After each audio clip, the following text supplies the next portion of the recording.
Hello, everyone. Welcome back to the Chasing Rank YouTube channel. We are back for another Tuesday night live stream. Hopefully, you are all doing well. Joining me, as usual, is Damo and Dom. Fellas, how we going? Yeah, not too bad. Not too bad at all. Just seeing you guys have put your ranks in there. I wonder if I can change that on the fly. But that's not bad for you two. But yeah, do it for us whilst we're going through the intro. I think we might as well flex my rank whilst we're at it, and then hopefully we can track yours and Dom's rank as we go through the season, and mine will start going up and up and up, and yours will go further down. So that's what I'm thinking. Dom, how you going, mate? Great. Shocker. Had the reverse. Had last week. Had a great week of actual football and a shocking week of fantasy Premier League. So yeah, we've got an interesting comment here. We're an hour early. That's because our time has changed, but your time is yet to change. So for our European and I guess American audience, if there are any, you guys will be an hour earlier for the next week, I think it is. I think next week is back to 11 o'clock kickoffs for us. So we are an hour earlier than normal, but because our time zone has changed over and there's no way we're going to do this at 9 p.m. our time, we'll be half asleep. So we are a bit early. So hopefully you've got the notifications. Hopefully we can get the likes on the stream to let people know that we are live. But hopefully you're following us over on Twitter as well, because Dom does schedule out some tweets when we are going live, and they are from like 3, 2, 1, and 15 minutes before. So plenty of notice over on Twitter. So what a game week it was once again. I think every week we get on a Tuesday night, and it's always like a debrief session where it's always just what's happened. Someone's done well. Someone's got issues. It's a dilemma or it's a jubilation somewhere else. And this week, we're going to get straight into fallers and ballers because we're going to do a bit more of a deep dive this week on our team. So if I load up our first team, it is Dom, and I'm just going to try and make your team a little bit bigger. Talk us through your free hit, Dom, because that is what you've gone with this week. And I can't. Is it just me, or is the Fantasy Premier League website just it's buggy? Crap the bed this year. I hate it. They need to change it. But anyway, here's what it is. Talk us through, Dom. Free hit. What happened? Could have been better. Could have been a lot better. Let's start with the fallers. Luca Dean. I should have listened to you guys. I don't know what I was thinking there. I don't know. I was banking on the clean sheet, and they weren't far off the clean sheet. Took a bullet header, but yeah. Anyway, moving on. Minte. I watched the game. This guy was unbelievable. He's so good. Weeks. He passed the eye test every week. Tore Chelsea up. So tears my team up. I'm like, yeah, this guy's a freak. Get him in. I just didn't even play. I don't know what happened there. That one hurt. And for about the 5th time this year, Ollie Watkins is my faller. What is going on there? Ollie, he had chances, like missed a sitter. He missed that volley. I think it was Morgan Rogers or McGinn. I don't know. It's just taste of a bit of unluckiness, bit of just been a dreadful season for him. So, yeah. Donny Marlin was the pick. Who would have thought? Anyway, bowlers, obviously Haaland, captain. I thought he would have really kicked on after that goal. I think he scored in the 9th minute, but City just shut up shop and yeah. I've done that twice now. Yeah, but I guess they get the 3 points and that's all they care about. But anyway, next I'm gonna back in Saka. Scored a goal. It was a penalty, but with the bar was low for my team this week, so give it to Saka. And thirdly, what a player this guy is, Semenyo. What an absolute bowler. He is actually a freak. Like, he will not be at Bournemouth next year. There's no way. Yeah, he's like a £100 million player. Yeah, we'll see if he stays in the Premier League. The thing I like with Semenyo is he's just staying on the pitch. He did it last year as well, but they kind of shared the goals around last year, where currently he is like the focal point. Like Evan Nilsson hasn't got going yet either, but he's just clearly the guy, and they're just feeding him, which for us is brilliant. He's already gone up, 0.5 or something in value, I reckon, too. He's at 7.9, started at 7.5. It's almost just you need him now to protect rank. Like, there's going to be people that say, I don't have him, I'm going to go against him. But it's just killing you every week not having him, I think. And, the Ben Doak ball across the box, like last year, Semenyo left foot doesn't score that. He's clearly worked on his finishing over the off-season, because even the Liverpool game week 1, that second goal when he spins Canate and slaps it in left foot, he was not converting those chances last year. He was such a high volume person. So I'm very, very good to have him in my side. No one's hiding on your bench. No one did anything there either. On my team or your team? I'm on your team, but I'm on mine here. Sorry. No, don't bother. Next. Kuiper, Xhaka, Alderete, we'll leave it there. That is Dom's 5.1 million game week rank of a 64.3 hit. Look, I'm one of those ones where, once this chip's gone, I'm kind of happy. Yeah. I'm kind of waiting now to see what happens there with this double game week. I think that's the last chip I've got to play in the first half of this season. So it's definitely my least favourite chip. Yeah, it's painful to have it early when there's no double game weeks. That's how I feel about it. But anyway, let's shift over to our next side in focus, which is Damo, number 2 this week. Talk us through Fallers Ballers. Thank you. We'll start with some fallers because I like to end on the positive. I think faller number 1 is pretty straightforward. I toyed with who to play this game week. I even got to the point where I put all my bench players on the wheels of names, and my first faller is the wheel of names because it made it on Alderete for me to start. I was leaning this way anyway, Alderete anyway, because I thought out of all the defenders, he would be the most locked to get DC against United, and then proceeds to have an absolute stinker, get booked, concede a couple of goals, and get a 0-pointer. So cheers, mate. I would have been better off of Anderson. To be fair, I was either Alderete or Anthony that I was leaning towards. So yeah, you wouldn't have gone Anderson, I guess, with Senesi, would you? I just know you too correct. Well. But it is what it is. I'm not going to complain too much there. Other faller is Enzo Fernandez. I had him and Salcedo in multiple drafts switching between the two. And in the end, that decision's cost me quite a lot of points, which is unfortunate. Great goal it was from Salcedo, and he got DC, where Enzo finished on 11 DC. So the streak continues of having midfielders that love to get to 11, not 12. But yeah, the main reason I picked him up was because of the attacking threat was more than Salcedo, and I thought he would get to DC as well against Liverpool, but just short. Yeah, he did. I even when he goes to the 8, I think he is a very good attacking player. That's nailed on for minutes. So not too concerned. My other faller, and I love the guy. He's fantastic. I think he's great. I honestly think he's going to score a lot of goals at some point this season. But when I don't own him, because at some point I'm going to have to cut him off. And I've held him, and I've had him away, and I brought him back in wildcard, and it's Mateta. Just please, lad. You're so just frustrating, good. Isn't he? He is such a good footballer, but every big chance he misses. I had Manoz for weeks. He missed every chance. I take Manoz out, he goes scores. I go, no, I go back to Mateta. He is just annoying the bejeebers out of me because he's nearly as bad as Watkins has been. Missed an open goal. He also had a chip that went over Pickford that was cleared off the goal line.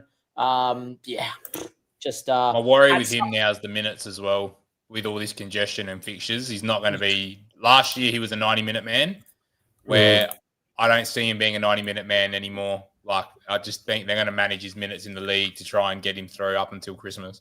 I think so, but I also think he's going to start, and Nketiah will be the one that comes on from 70th, 80th minute. What I will say is there's so many chances being created in this Palace side that at some point he's going to have to score. And there's even a point to say that even if he doesn't start 30 minutes, Mateta off the bench in this Palace side that's creating a lot of chances, still not the worst. So I'm not too concerned holding him. Plus, their fixture really good post-10, which is why I went here over Joe Pedro. But very frustrating. On to ballers, though. I can go with the Semenyos and the Haalands of the world because they're so obvious. I've got to pick some others, boys. First one is Sarr. What a baller. He's fantastic. I love that I own Sarr. He's got great ability, low ownership. He probably could have done a lot more. If Mateta knew how to finish, would have had another assist. Thanks, Paul. I noticed it a lot. But yeah, I miss him. He's my boy. Love the guy.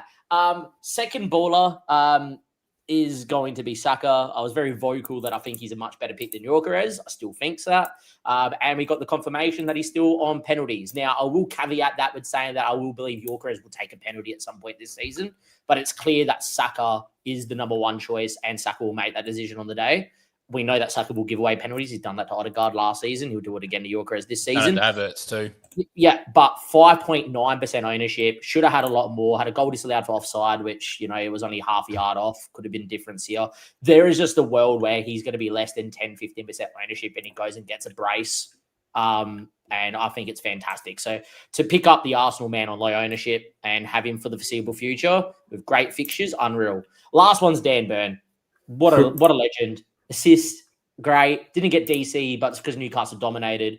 And kept the clean sheet and got a bonus. So to get 11 pointer from Dan Burn, who's currently at what's his percentage at the moment? My man Burn. 8% owned. So overall, wild card was good. 81 points. It's a green rank. I'm back inside the top 1 mil from 1.3 to 800 and something K. But look, on a different day, a couple of my other drafts had NDI and Salcedo in it. There's a day where I had 90 to 100 points here if I landed on the right draft. So maybe the faller is me for not sticking to my original. All right, thank you, Damo. We'll move over to my side once again. Top scorer of the week. Very happy with that. A couple of weeks in a row now, which has moved me from 100 and something to 47,000. It's moved me up about 60,000 spots this week, which is nice. I've gone from outside the top mil from my wild card into 47,000 from game week 4. So I've been moving in the right direction. Dan Burn, I wanted to bring him up because the run of points I've got from this lovely man from game week 4 was 6-9. He sat on my bench against Arsenal, and then I got an 11. So 3 out of the 4 weeks I've played Dan Burn. Yeah. He is single-handedly partly the reason why I have climbed the ranks. Ballers in my side, Bruno Fernandes. Out of stubbornness now that he's in my team, I think. I don't have a lot of transfer. Well, I haven't been able to build up a lot of transfers as well. So I think I've had more than 2 at any point this season. So he's just someone who, in game week 4, I kept on my wild card. I got the 10-pointer against Chelsea with 10 men after a while, misses the penalty against Brentford, and then gets a clean sheet, and had a wonder goal saved by the Sunderland keeper as well, which was floating beautifully into the top corner, which would have been fantastic. Roof, I think his name is. Yeah, Roof. So, at the end of the day, Bruno, I had someone comment on my short. They were sort of praising my rank, but said, what are you going to do with Bruno? And I pretty much said I have to hold him. I don't really have a choice. There's other things I want to do. We'll talk through our teams later. The run of games for Bruno isn't shocking. It's Liverpool away, which, I'll play him because it's Bruno and he'll probably get DC. And if I can get 3 to 5 points out of him, fantastic. But then Brighton, Forest, Tottenham, Everton, Palace, West Ham, Wolves, Bournemouth actually isn't a bad run. So if I'm stuck with him for a while, there's worse players in my team to be stuck with. And the other faller in my side is Victor Gyökeres. I don't know. I don't know where the points are going to come from. I'm worried. There's games coming. The penalties was the big reason why I was keen on him at 9 million as well. And I think there are better ways for me to use my team. So we'll leave it at 2. Probably the other fall is Harvey Elliott. He really doesn't seem in favour with Unai Emery. And he might be part of a way to get Saka in 2 moves, but it feels a bit dead to bring in a dead forward to move Gyökeres to Saka. So I've got to think about that over the international break. I can't do it this week anyway because I've only got 1 transfer because my first baller is going to be Gabriel. No one spoke about him. I did go from Munoz to Gabriel, so that transfer pocketed me 1 point, which is a bit annoying. But it gets the DC, which Damo was telling me he sucks for DC, and he goes and gets it against West Ham. So up yours, Damo. All right, I owned benefit of that too. You own him too, but I said Gabriel will get games though where he'll, when they're winning and they're defending late, he'll pick up 3 or 4 or 5 in a short period of time. So I'm very happy owning Gabriel finally. I won't talk about everybody else that we've spoken about, but Jack Grealish, the goal is so lucky. Oh, I was going to say, so jammy. I was so annoyed. Just dropped me 100 and something rank, 100K rank. Yeah. This one goal. It's literally kicked into him, which is interesting. But I feel like over the last 4 weeks or 5 weeks, I've had 1, 2, 3. I've had 4 games of Jack Grealish, and he's looked brilliant in every single one of them, and has not had a return for me. And it's almost a little bit of vindication that I deserve something from him. And the fact that he gets that goal in the 94th minute and gets 3 bonus because of it, I kind of feel there's a little bit of vindication there through the bonus points that it's kind of made up for me. He now gets a week off, which is probably invaluable, to be fair. Like, I've got enough depth in my side. He hasn't played this amount of football in a very long time as well. So he gets a double rest. He gets the international break plus the game off. He'll probably play a midweek cup game or something in between. I don't know if they're actually playing or not. But then he gets Tottenham, Sunderland, Fulham, Man United, Newcastle, Bournemouth. I expect goals in most of those games. And if Everton are scoring goals, he's likely the assister, the scorer now, or that sort of pass into the assister. So he's definitely not leaving my side unless he gets injured. But I think with a 2-week break, he's going to be very good for Jack Grealish. So a few interesting things to think about. We'll sort of talk teams towards the end before we get into it. I can see there's lots of comments on the screen. So let's go through a few of these before we get into a bit of a Game Week 7 review and lessons learned. So a few good scores here as well. I've seen an 89 by Cow. He had Dan Burn, so he must have listened to us last week, and we were talking about Dan Burn. And I'm very happy that we got on the Dan Burn. Well, I got on the Dan Burn train very early on my wild card and have been able to help a few people along there. I just want to make sure I don't miss anything. We've got Anonymous. I have Xavi and Richarlison, who are the top two. Who are the top 2 options to bring in at that price point for Xavi? I'm thinking Gordon, Kudus, Saka, or Richarlison, Welbeck, Strand-Larsen, or Voltemade. I'd be going in the strikers. Voltemade is probably the only mid-price striker that I'm really keen on at the moment. Whilst Vissa's injury is meant to be really bad until the next international break. So it looks like you're going to get a 4 to 5 week run of him just being the 9. I then wouldn't pair him up with Anthony Gordon. We saw Gordon come off early again this week. I think there's options out wide for Newcastle, and it's a bit volatile. Yeah, Kudus is really impressing me. I didn't think I'd say that, but he's more an eye test thing. Bowen is a good option, but again, you're stretching higher FPL Cortex. And I feel like if he's going from Richarlison to Bowen, you're really downgrading that midfielder. So that's an option. I don't mind the Xavi Simons to Kudus if it allows you to go Richarlison to Voltemade, because I don't think you're going to be able to get double upgrade. If you can double upgrade and go Saka and Voltemade from Xavi and Richarlison, I'd be doing that. Damo, what are your thoughts?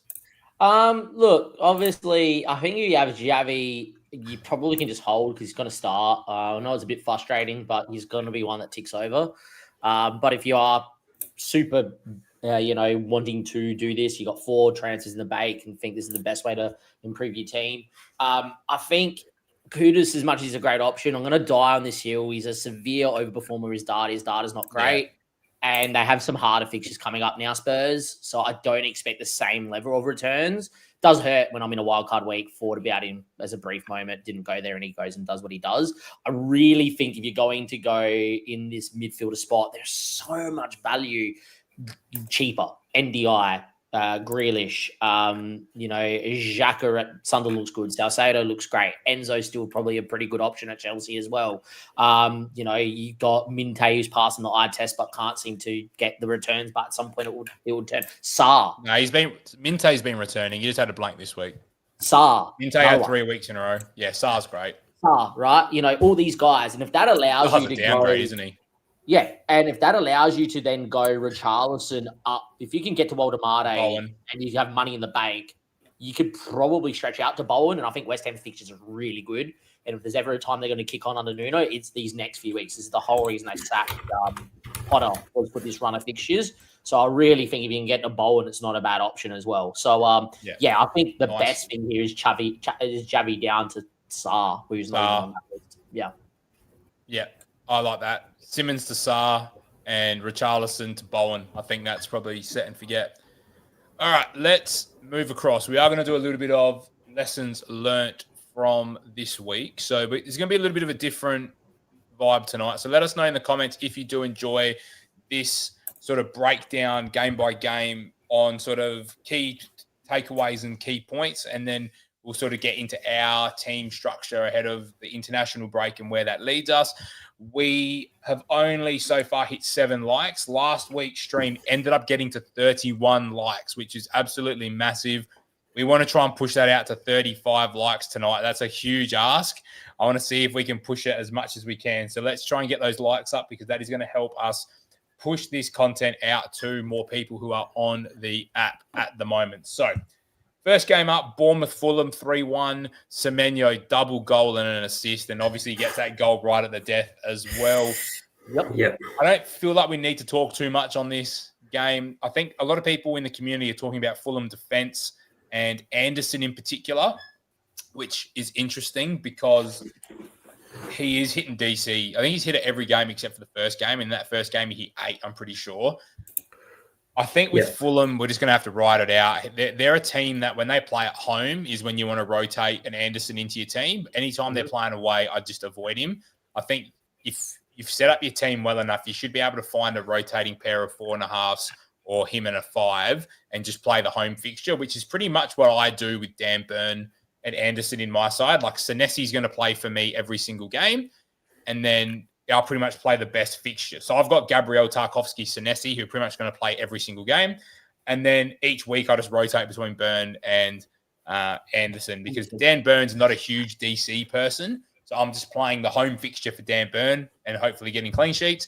And then Anderson, I do the same thing. So was there anything else in this game that stood out to you guys? I mean, Kluivert's goal was really well taken. The Semenyo assist on that one wasn't much of an assist. It was just a square ball that Kluivert goes and takes 3 people on and slaps it into the corner. But I think this team just looks better when Justin Kluivert's in the side as well. I think they just look a better team with him there. Complements Semenyo really well. The only downside I've got here is once Kluivert's up and running, he will take penalties off of Semenyo as well. I'm not as sure in that, to be quite fair. I'll play devil's advocate. I know Kluivert's the usual penalty taker, but Semenyo started the season so well in such great form, scored a pen, might have even scored 2 pens now this season. No, but yeah, I don't think there's any reason to take him off pens until he misses. So I really see a world where Kluivert doesn't take the next pen. It will be Semenyo if they're both on the field. But we have to wait and see. And it doesn't really diminish Semenyo as an option, I don't think, in the form. No, and they're not getting heaps of penalties anyway, so it's not crazy.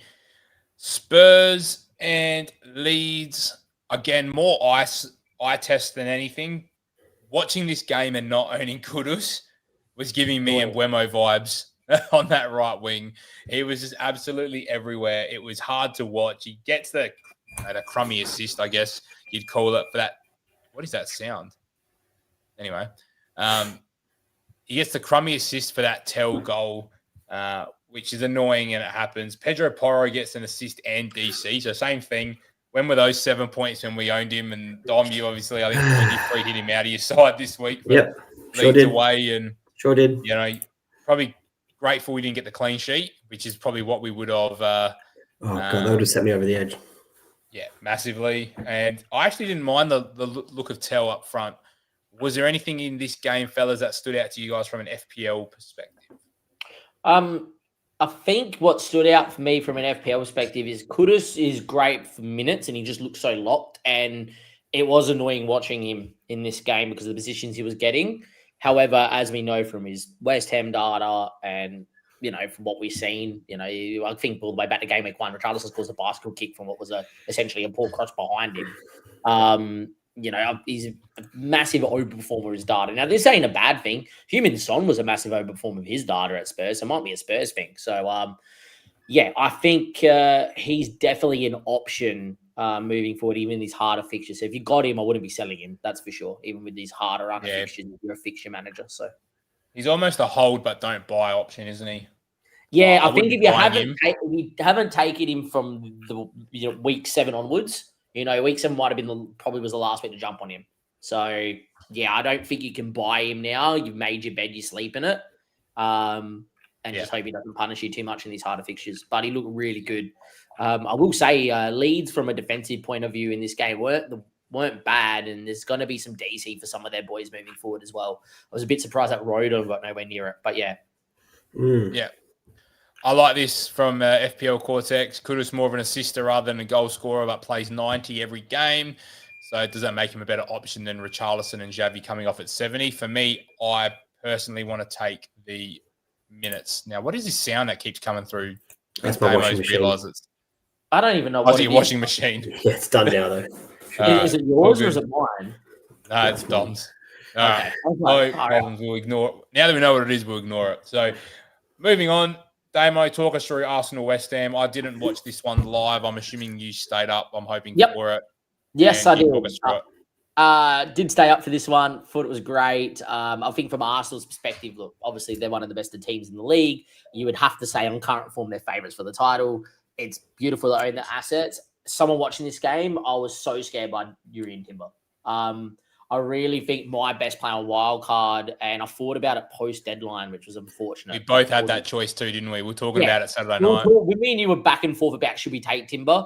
My best play was actually to go and double up on Newcastle with their numbers with Pope and Bird, and then have Timber and Gabriel and then Saka, because I think Pope and Gabriel will go close, and Timber just looks so scary going forward, like nuts. And I think... let's talk FPL, put it right. Timber's now firmed himself as an option where he'll still have the rotation risk, but instead of it being like every 3 games, it's probably every 5 or 6, and you would wear that for the one game that he misses out for Ben White. So, I think Timber's a great option, almost nearly at the levels of must buy. If you need a defender going forward and you already have Gabriel, I really think even a triple up on Arsenal's defense that look that good is really strong. The other one I want to speak about, Saka looked incredible. Yeah, look, he got the pen, whatever. He looked unreal in this game. Out wide, beating people, coming inside, putting passes into the box. He put in 3 or 4 really good crosses. Eze misses one over the bar, which comes from a Saka cross, but it bubbles back off Yorkeres, a little bit of Yorkeres assist. All created by Saka, though. So it looked really good in this game, and I really see a world where he is, that big focal point at Arsenal again. Very briefly, I think West Ham weren't as bad, to be honest. It's a very difficult fixture for Nuno. But it wasn't like they were the West Ham of old that would have shipped probably 5 or 6 in this game. So probably something to put an asterisk at and say they might not be as bad defensively under Nuno as they were under Potter, which I think having 2 weeks with most of that squad's probably a good thing as well. Coming up with the international break, he can kind of put his spin on the team. I'm keen to see what Diouf does. I'm very keen to see that. It's interesting that Fulkrug starting as well up front, almost like that Chris Wood role. I know we spoke about it briefly last week as well. But Jared Bowen as a right winger, we've seen the damage he can do as that winger type. I'm actually quite keen to see that. Now, I do have something I want to bring up. Is it about Arsenal or West Ham? Me, West Ham. Oh, continue then. Yes. I want to also put out that Mavropanos looked insane. And he got 20 in this game. 20. I think he's incredible. And I really think, put an asterisk here, we love our DC options. Murillo role. If he's starting and they're flicking balls out the box or whatever, he will be fantastic. And I think Diouf looked really good too. He's got a great left foot, gets up and down, very tall. But I think Mavropanos could be a real good pick there if they find some clean sheet potential. Yeah, between him and Kilman, I think there's something there with their DC. And Kilman ends up on 9. That's the pitch map for Arsenal. And they've kind of abandoned the inverting fullbacks, haven't they? Like Timber and Calafiori are in that midfield area, but that doesn't just mean they stand there. Like Timber wins the penalty up in the edge of the box, and they are over. Like Calafiori's an overlapping fullback. He's not a Zinchenko defensive midfielder. So it's interesting to see the shape of this. Gyökeres, you can see, is on an island. That's what that means. Which is worrying me for what's going to happen with him long term because he's just not involved, which means like Haaland. I mean, look, Haaland's the same, and City create chances for Haaland. But it's concerning that he's just. What was that? Haaland just needs 1 a game though. Like he'll score it. Yeah, which Gyökeres is showing me that with limited volume isn't the same clinical striker, which is probably more the worry. Because he's not involved in the play at all. He's kind of up there. They're not really... Arsenal's not a team like City that can change the way they play and just put balls blindly in behind because he scored a goal against Leeds because Calafiori whips it around the corner and Gyökeres was away. Arsenal just don't play that way. They don't play on the front foot. They, just tick along and do the right thing. So it is frustrating. I don't know. I think that's what's got me wanting Saka over Gyökeres now that Saka's back, and if it means I have to move money around to make it happen, then so be it. Because I think Saka as the asset is just more likely to get consistent returns. Gyökeres might get the boom week, but I think Saka over a longer stretch of time is the one that will tick along better. It gets the clean sheet point as well. I'm just... It's one game week, but I told you last week. Yeah, but I couldn't do it last week. I know. I wasn't on wildcard. Only been one game week. Gyökeres may outscore him, but I told you last Gyökeres ain't going to outscore him. I knew buying Gyökeres at the time I bought Gyökeres, it wasn't going to be pretty. And I needed the Forest game, and I needed just something. Like, you'd think for Arsenal, you think he'd just do something as the 9 playing 90 minutes. That's probably more the frustration because he's just not. And it's like I knew Newcastle, City, Forest, and West Ham wasn't going to be great, but I thought I would have at least got 2 goals, not 1, personally. But it is what it is.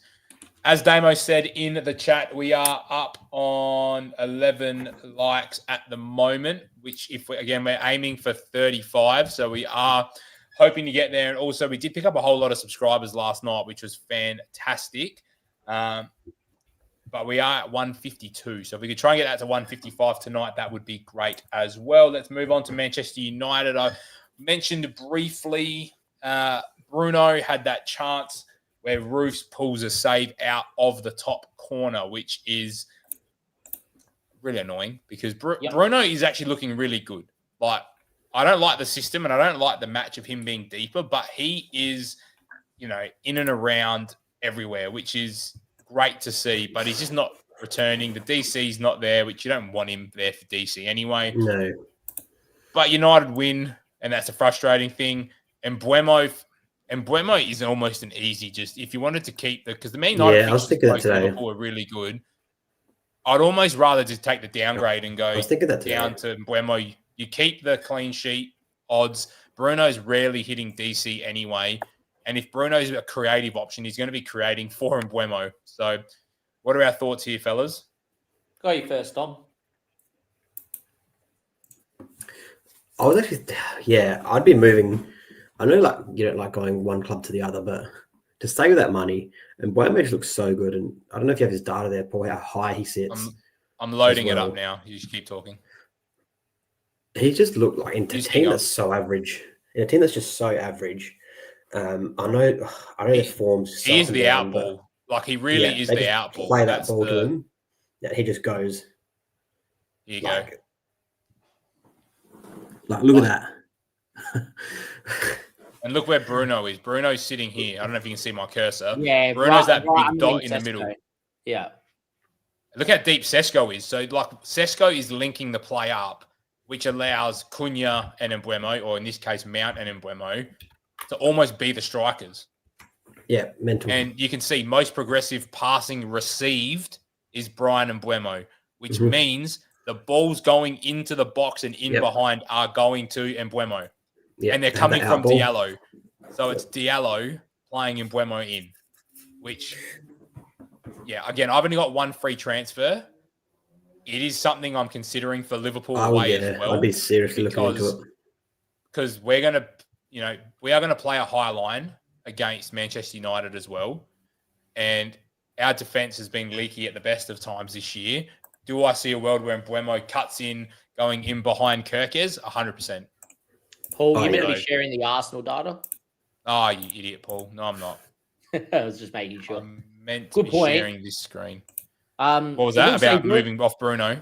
I need the money. That's the thing. Because if I move Bruno to Mbeumo, it just allows me to get a better striker in from Gyökeres down to then get Saka in somewhere else. You know what I mean? Like, I'm thinking that far ahead.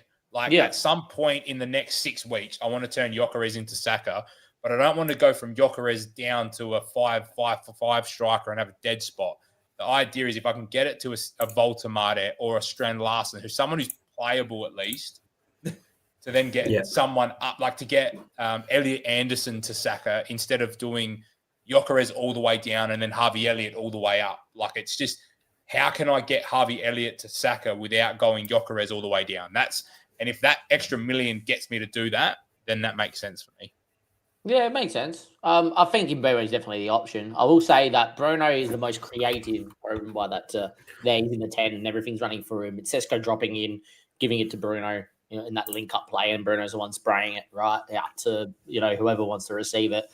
And mainly it's to Diallo. Diallo's the one slipping down the line for Mbeumo. That seems to be their most consistent pattern of play, at least from what you're seeing in this game. I will say that if you do want a United asset, it has to be Mbeumo just for the rate of shots he has as well, past the eye test too. I don't think there's anyone else I would touch from United though, and I think this is the point. If you're a Bruno earner, this is the week to sell him after the international week if you get no injuries and you've got multiple moves because it's Liverpool, right? And the only thing he can probably get is a DC point, more than likely. The way we're defending, he can score. It's Bruno, right? But I think if you're going to get off him, you get off him now. If you don't, the fixtures are good enough moving forward. You just have to hold him the whole way through. I think I'll end up holding him because I've only got one move. So it's like I'm not making my team better by selling him. And I don't really want to just go him to Mbeumo and then have one move next week. Like it's just at some point I need to start rolling. Look, you can hold him. You can hold him. Amorim gets sacked, then move a manager in that plays 4-2-3-1. He's in the 10, and he's probably arguably the best asset back in Premier League again. So yeah.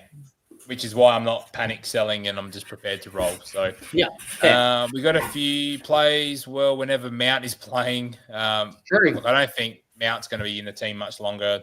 How long is Cunha out for? That's probably the next question. But not long. He scored. Yeah, I know, but he's just not gonna. He's not going to be Stay there. fit. You know that. All right, Dom, take us away. What a game of football. Take away from FPL, take away from who we support. That was one of the best games. That probably one of the best games of the year.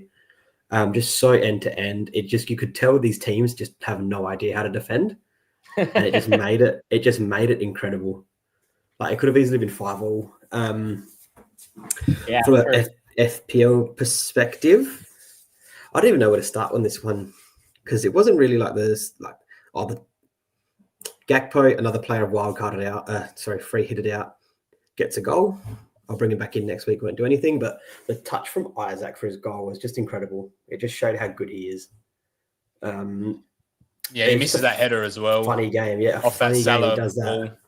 ball. Does that. Salah just looked so poor this game. I don't know what it was. I don't know if it's burnout, but I don't know what's going on there. But from a Chelsea perspective, we just it was a funny one. Like defensively, we kind of looked a bit all over the place as well. Like someone Cortex just writes in the chat, we had no fit centre backs. So, two fit centre backs both came off injured. So moved Reece. Reece to centre back. Hato comes in, big game. He's immense. But it was just a funny game from that side of things. And then, without sounding biased, we probably did deserve the win. Like we were peppering them for 10 minutes, like last 10 minutes, just bang bang. And I just can't believe Slot sat back. I thought he would have gone for it a bit more, but I don't know. Maybe the crowd got behind Chelsea. They're up and about, but it was just a great game of footy. Damo?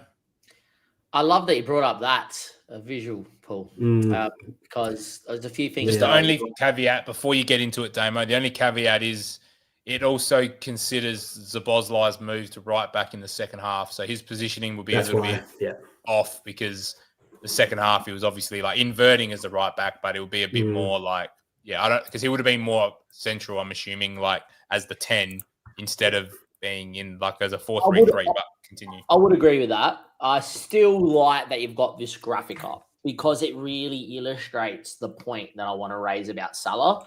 Look how isolated this poor bugger is on the right-hand side. Mm-hmm. Yep.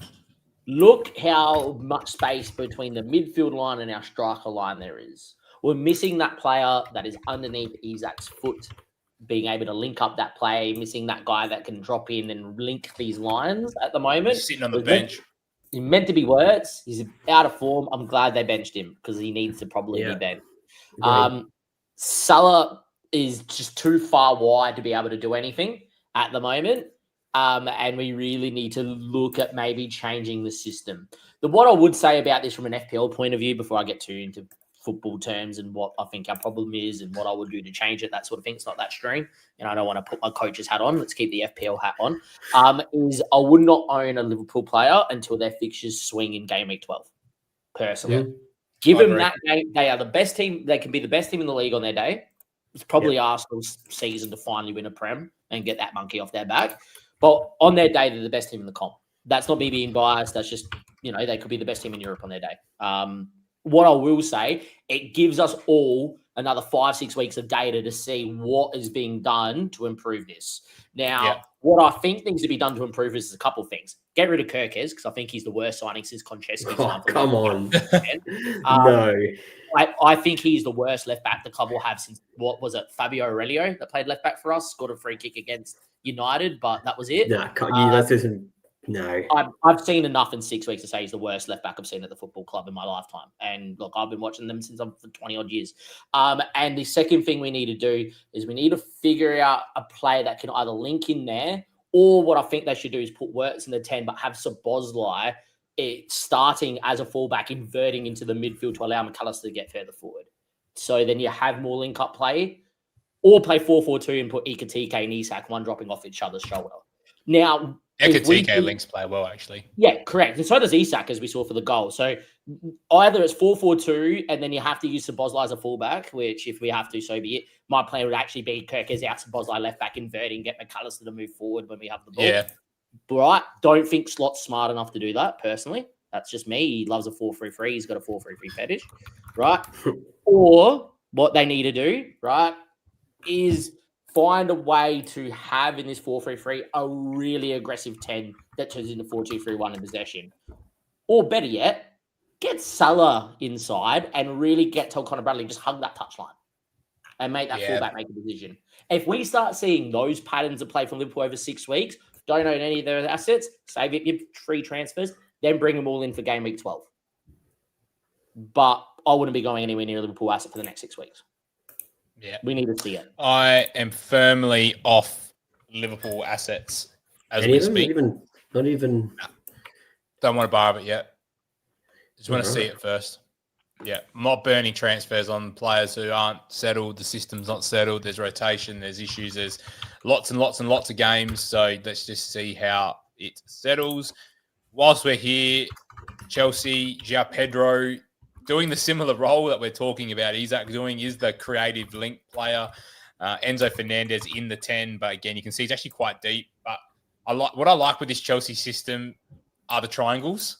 Like I really like how involved Caicedo is. And the thing with Caicedo is when he gets DC, he's going to be close to bonus. When he gets an attacking return, he's going to practically be locked in for bonus because you can see he's like so involved in the progression. He went and got, what did he get?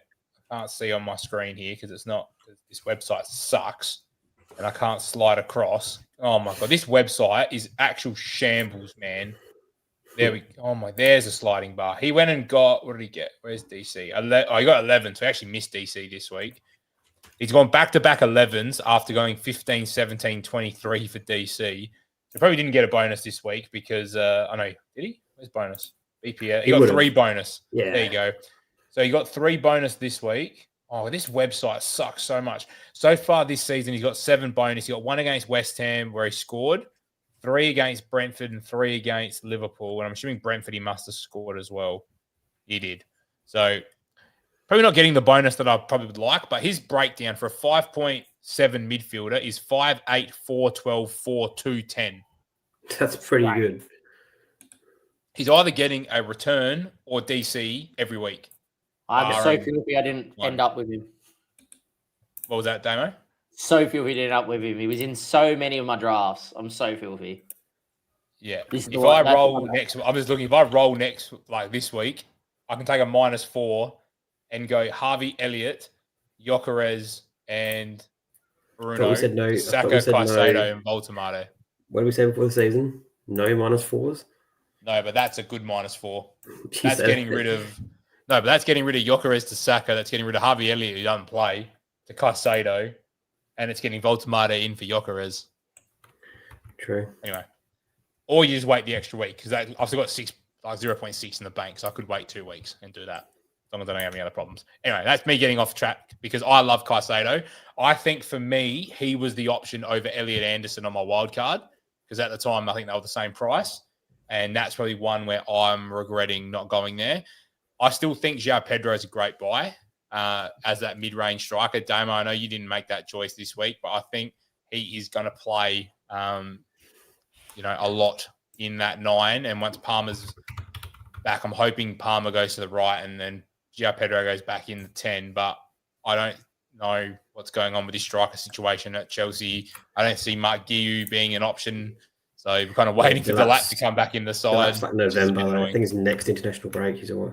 Yep. So Pedro's probably going to stay up front, but I would prefer to see Palmer in the 10 then and Palmer like running behind and João Pedro drop in and Pedro be the creative option with Palmer, being more attacking. But anyway, that's just my wishful thinking versus my actual football brain coming into play there.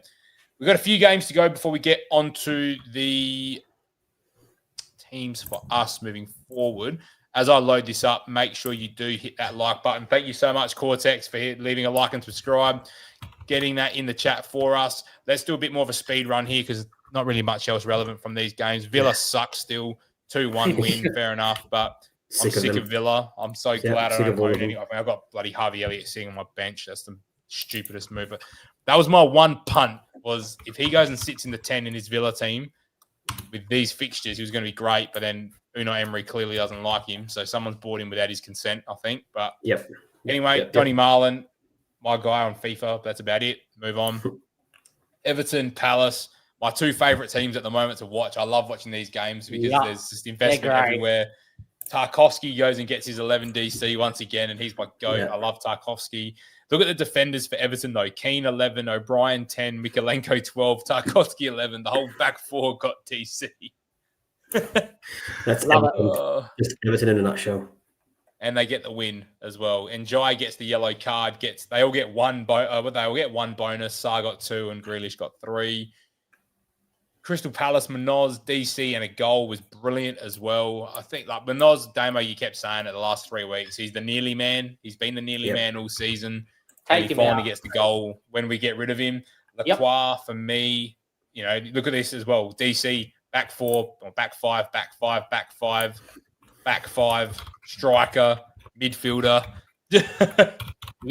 Interesting to see the DC split. And Mitchell got 9 as well from left wing back. So very, very interesting breakdown. Crystal Palace, you're going to be happy with anyone that you've got. Probably Mateta's the one you're probably the most frustrated with. Any of the back 5, you can justify. Probably not Mitchell so much, but I think any of the 3 centre-backs. I love Richards still as an option. People ask me, do I go Richards? Effective ownership, 2%. Tells you probably good option. Good.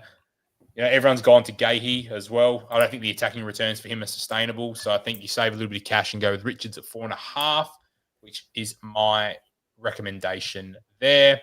Newcastle Forest in big trouble with Ange as well. I don't think he's someone yet. Dim, good point. He said Njai's on the radar. I love Njai. Like people are saying avoid Everton this week. I actually like Njai this week.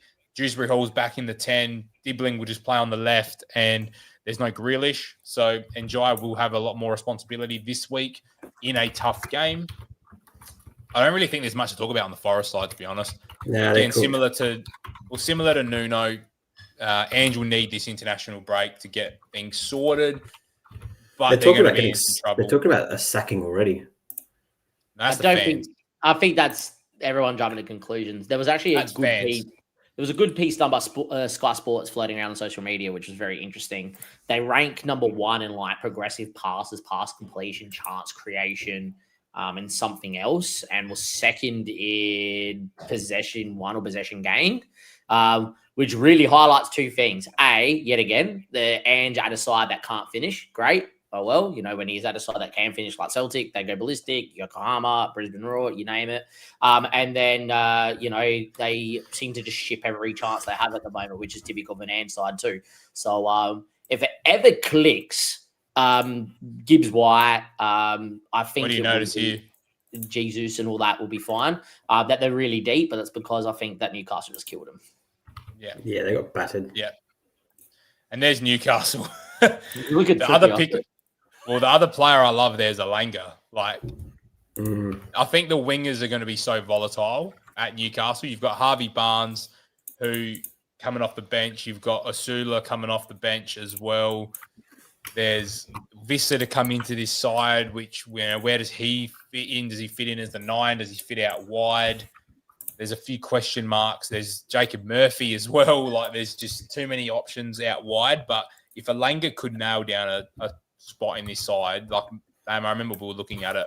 I was very, very keen on him on my wild card. Good thing I avoided that. And Dan Burn is the GOAT. Bruno G, though, quietly, similar Very to like a Declan Rice, he is a little bit more on the aggressive side this year. Like, he hasn't had the returns, but the actual expected data, it's not as good as I thought it was. I feel like I've seen him up and about a bit more, but the data's actually not great. If I share this tab, he gets a goal and an assist this week from 0.19 XG, but I think the assist was winning the penalty, wasn't it? Yeah. Yeah, so that's not accounted for. And then the goal was a screamer. He scored against us at the back stick as well, which was surprisingly low XG. Kirkers didn't even know what was happening, so good stuff. And then barring that, he actually hasn't done a whole lot. So I actually thought he'd done a bit more than what he's done. So we'll move on. Voltemato took the penalty, but that was with Gordon off the pitch as well. Wolves, Brighton. I don't think there's a whole lot that's fantasy relevant in this.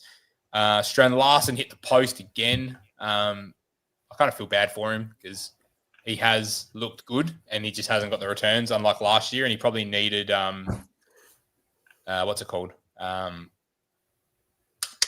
Cunha to help with the creative side of things, as Wolves are struggling. Welcome along, FPL Chai, as well. Hopefully you're doing well, mate. I just saw that you were in the chat before we move into our little bit to review before the end of the stream. Nothing really to talk about here from Wolves Brighton. We'll say the Wolves have got a really good run of fixtures coming up, starting, I think. Who are you going to buy? They have 1 point.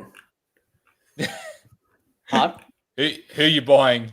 Strand Larson, I think, has shown enough that with a really good run of fixtures, if they're going to score goals, it'll be Strand Larson. So if you're looking to do that Yorker as downgrade, he would be my number 1 target if you want to go to that cheaper bracket. 6.5. He's 6.4 mil. I'll bring up his... All right. The issue with him is Sunderland, Burnley, Fulham, Chelsea haven't really been able to defend too well. Palace. I would say the next 4 are really good. Palace is probably very difficult, but yeah. My concern here is you're buying now and you're buying off the back of 0.05, 0.08, 0.04 XG. But if you're taking him down from Yorker down to go get Saka, I think it's a really good option. My issue is I'm not doing this for a couple of weeks. So I missed the... But there might be someone else in the stream that is thinking about that. Yeah, if you've got transfers... I wouldn't rubbish him off. I just think he's a really good player. We've seen him score goals. He scored a lot of goals last year. They're about to hit a really good run of fixtures. If you need a cheap striker, him and Iswood are my 2 that I would pick even over Thiago at 6. Yeah, I just think I want to see something. But that's just me. And that Dim's put it right there in the chat. He's not getting the service. I'm worried for Wolves. I think they're going to make a managerial change at some point because they are looking like they're going down. Kelleher with some big saves this week as well. He kept it 1-0 and he was brilliant. Couldn't do much for the Haaland goal as well. City's just weird right now. Like, they're not the City that we've known. It's really strange. Reinders owners would be fuming as well. Missed another big chance this week. He looks really good. Like, Reinders is getting in the right spots. Yeah. If I share this tab, he was actually more advanced than Erling Haaland. And I feel like we've said this every week, that wherever the wingers are, so whether it's Bob, Savinho, or Doku, they are in really good areas, but I think the rotation's just too risky. I wouldn't go there. Look at the triangles. Yeah, they have just killed Brentford, haven't they? Out wide. Yeah, obviously, Brentford. If I bring up Brentford's, to be fair, they're not as they're narrow, like they're not wide. Yeah, and they're deep, so you can see why. I guess they're having to play that way, but I think it just got to the point he tried everything and just realized they're not going to score a second, so we just we'll just keep the ball and win the game 1-0. Bit of a weird one. I feel like if City scored a second, they probably would have won by 4 or 5 because Brentford would have went for it, right? So, yeah. I was holding on. And I think will say Thiago had a Nick- big chance as well, didn't he? Yeah. Should have made it 1-1. Yep. Donnarumma with a big save. That's correct. I will say Nick O'Reilly started again. Yeah, he likes him. I was going to say it could be the He Rico does got Lewis those young last players where year. he likes. Yeah. Could be the Rico Rico Lewis Lewis. last year, that cheaper way into that City defense if you think about it. But you got to be a brave manager to go with a City asset that's not Haaland. So. Now, if you guys are here for the first time, we would appreciate you guys getting a subscription for us there. We're still sitting at 152. If we can get that to 155, that would be fantastic. On the likes front, we are sitting at 12. So if we could push that up to 15, that would be fantastic. Damo and Dom, do you guys want to load your teams on the back end for me so we can talk through our early plans for game week 8? And whilst we're going through that, guys, get your questions in the comments because we'll do a speed run of questions to finish off the stream. This is my side on screen now. So this is where I'm at going into game week 8. It is very, very, very, very likely that I'm just going to roll because I need transfers. I spent to get Gabriel last week. I got Raya in the week before. There were just a few little fix, pieces from my wild card. So now it's really important that for the next couple of weeks, I do start to roll, which means the only really not ideal fixture is probably Elliot Anderson against Chelsea. Do I see him getting an attacking return? Probably not. Do I see him throwing a ball into the box and Wood, Milankovic, Murillo getting on the end of it against the 5th and 6th choice centre-backs? Maybe. So that's my only decision to make. Harvey Elliott will not step foot on my pitch. In 2 weeks' time, he'll be part of a triple move that gets Bruno, Gyökeres, and him out of my team. And then other than, it means Elliot Anderson survives. But as I said before, with 0.6 in the bank, I can move Bruno, Elliott, and Gyökeres to Saka, Caicedo, and Voltemade with 0.6 in the bank. So I think worst case scenario, in 2 more game weeks' time, I make those 3 moves, and then my team is literally roll motion because the worst player in my team, the 2 bench players in that team will be the 2 Andersons. And if they're my 2 bench players at that point, I'm more than happy with that. So that'll be my side for a very, very long time. Tarkowski, if I can get a 1-0 loss against Everton and he gets DC and I get a 3 or a 4-pointer, I'm fine with that. I can live with it for a week. It's definitely not an ideal fixture. I think Everton are more likely to concede less goals than Anderson. I'm going against my better judgment. I think Arsenal are going to at least score 3 past Fulham. I think Fulham are really struggling defensively at the moment. If you look at their last few results, they're not here. Are you kidding me? Well, goals conceded here. The last 2 games, they've conceded 3 and 3. So they were both away, though. So at home, they conceded 1 to Brentford. They kept a clean sheet against Leeds. And they conceded 1 at home. Maybe I might change my mind there. We'll see. Let me know in the chat what you guys will do. Anderson will definitely get DC against Arsenal. Correct. The question is how many goals the Arsenal score and how many goals the City score. I own both strikers in both of these games, so it's not really, beneficial. But maybe I can play the home fixture. That might be the better play. We'll see. But that's my side. Very, very early days, but there is absolutely no chance to make a transfer. Even if I get an injury to anybody, it means Anderson comes on. If I get 2 injuries, then I'm taking a hit. That's the situation I'm in because I can't play Grealish. I knew that buying Grealish, that game week 8 was going to be stressful, and maybe I shouldn't have gone with Harvey Elliott. And at the same time, I think Caicedo was 5.4 million. Now Caicedo is 5.7. Yay. Margins. All right.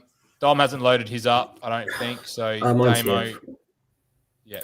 make sure you share it. Talk us through, Damo, then we'll answer a few questions because there are some coming through. Can you scroll down like a touch, Paul? I didn't cut that off, did I? I don't think I did. You're in control, not me, mate. No, that's a screenshot. You should be fine. Anyhow, it doesn't matter. I've added it to it's a screenshot. I can't do anything to it. Well, we can't really see who's on the bench, can we? It's kind of important. Well, it's Anthony, Alderade, and Enzo. That is correct. Anyhow, Look, instead of getting another screenshot, I'll just talk through it very quickly. I'm currently have bench boost active, as you guys can tell, for game week 8. I did wildcard in week 7 to bench boost in 8. Was very shocked when Pug said about Anderson and Fulham defensively. Historically, have really good data and have looked okay, I think, especially at home this season. And I just don't see a world where Arsenal scored 3+, right? So I think DC's a lot for him. He's going to get his 3 points and move along. I also think for that same reason, especially with how the wingers are playing at Brighton, I think Burns going to hit DC too fairly comfortably as well in this game.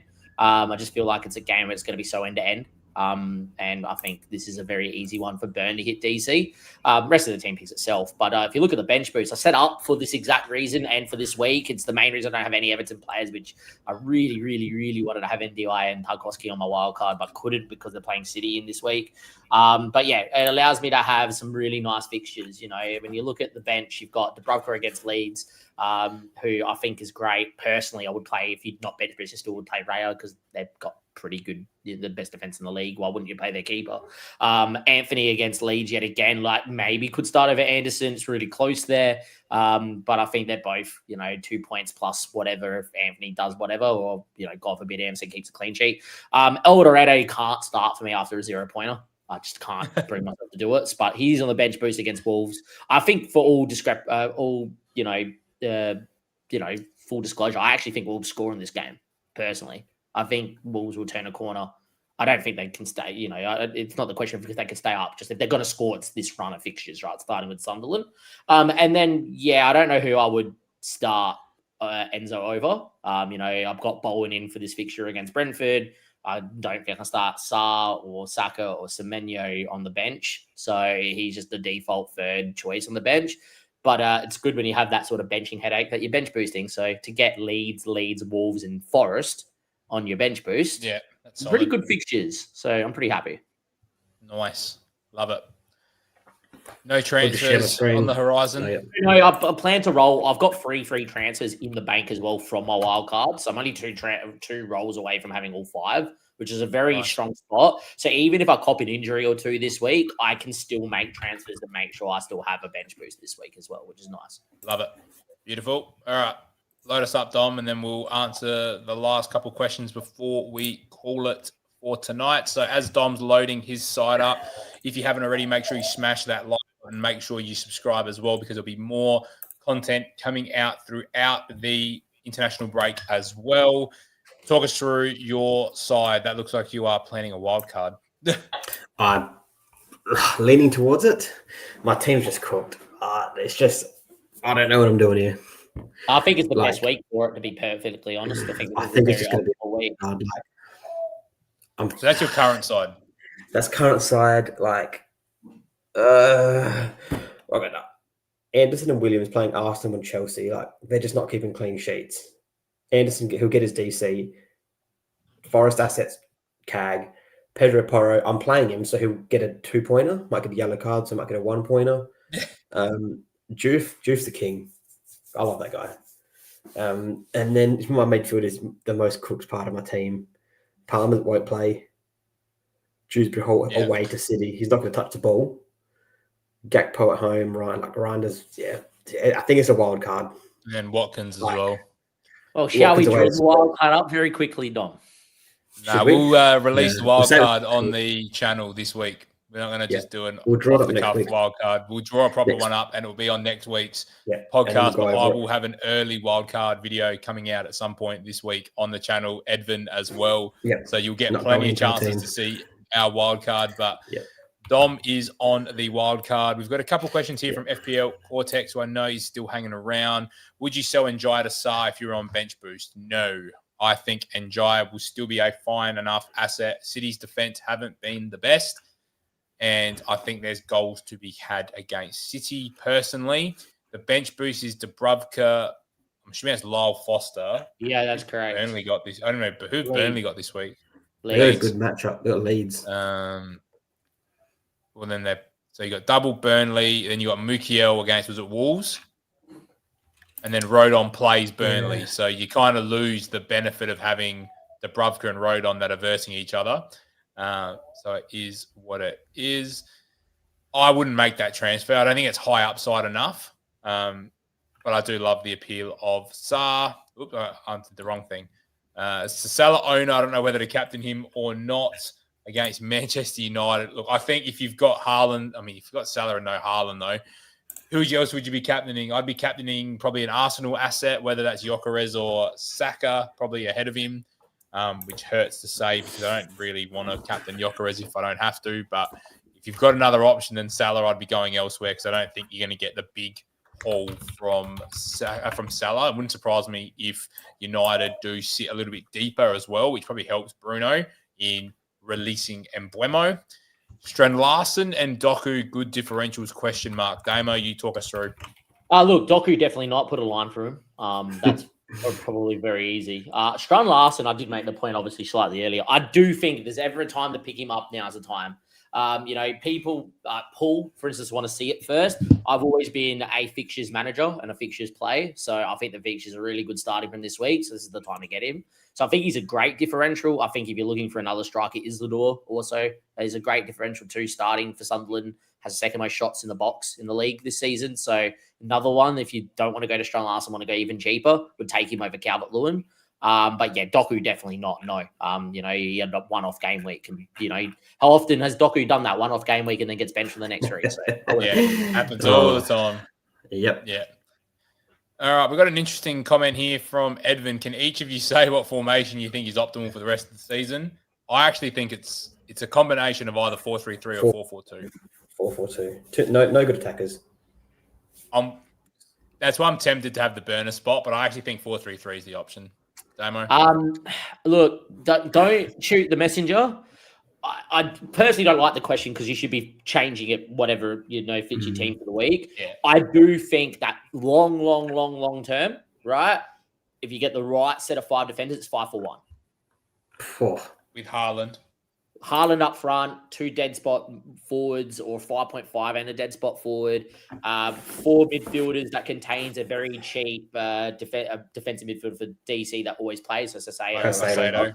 And then 5 centre backs that contain Tarkowski, Anderson, Senesi. Gabriel, Senesi. Yeah, something like that. Gabriel and probably another premium defender. Don't hate that when you say that. Or like Richards.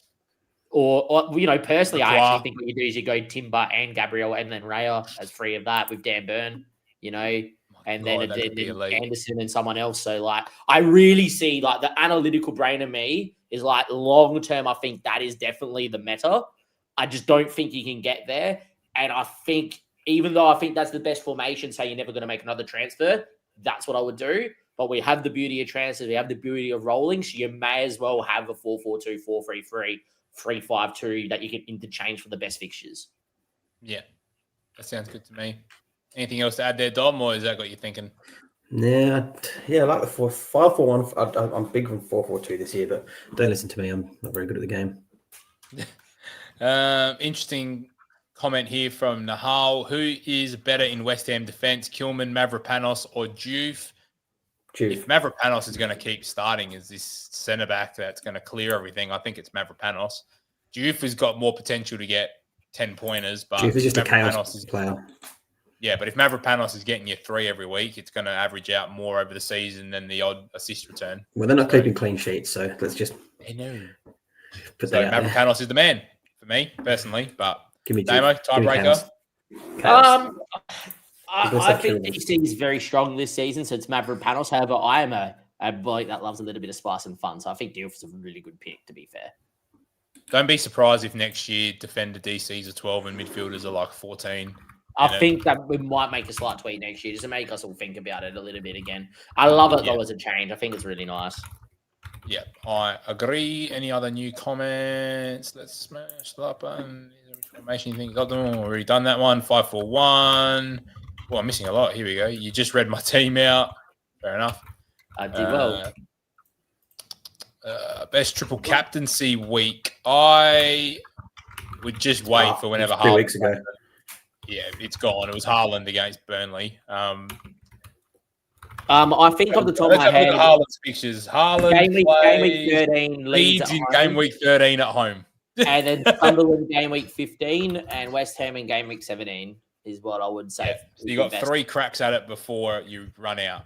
So whenever Haaland plays at home to one of those sides, and he's got 3 of them coming up, I just watch Haaland's fitness. Slap it on. Yeah, because you can pick a week without a UCL like either side or something like that. Yeah, but that doesn't even matter. He's just a that little good. bit of break. I agree. We are probably going to leave it there. So thank you to everybody that has joined us once again tonight. We are up to 16 likes, which is nice. So if you wouldn't mind, on the way out of the stream, hit that like button. Make sure you subscribe because there will be plenty of more content coming out over the international break. We do get it. Everyone needs a little break from FPL. So don't be surprised if there's a little bit less on the front this week, but we will keep chipping away as we can because the growth has been fantastic. We will see you guys next Tuesday at 8 p.m. Australian Central Standard Time. Might be worth checking that in your time zones because I know there's all different changes over the next couple of weeks. So it will either be 11:30 or 10:30 BST. So you guys go from there, but we'll see you next week for another stream.